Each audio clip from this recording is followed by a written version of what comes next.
একদিন এক লোক তার ছোট্ট মেয়েকে নিয়ে পার্কে হাঁটছিলেন। পাশে ফলের দোকান দেখে মেয়েটি তার বাবাকে আপেল কিনতে বলল। লোকটির পকেটে বেশি টাকা ছিল না, তাই মাত্র 2টি আপেল কিনে মেয়েকে দিলেন। মেয়েটি দুহাতে 2টি আপেল ধরল। লোকটি বলল, এসো দুজনে ভাগাভাগি করে খাই। একথা শুনে মেয়েটি তাড়াতাড়ি একটা আপেলে কামড় দিয়ে একটু খেয়ে নিল। আর একটা আপেলের দিকে হাত বাড়িয়ে কিছু বলার আগেই মেয়েটি সেটিতেও কামড় বসিয়ে দিল। বাবার মনটা খুব খারাপ হয়ে গেল। মেয়েটা এত লোভী হলো কি করে? তাহলে সন্তানকে কি সঠিক শিক্ষা দিতে পারছে না?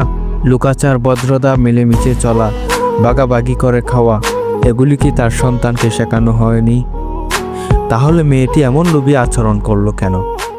মুখ থেকে হাসি মুছে গেল বাবার। তিনি চিন্তায় ডুবে গেলেন। একসময় হঠাৎ তার মেয়ে ডান হাতের আপেলটা বাবার দিকে বাড়িয়ে দিয়ে বলল, বাবা তুমি এটা খাও, এটা অনেক বেশি টেস্টি।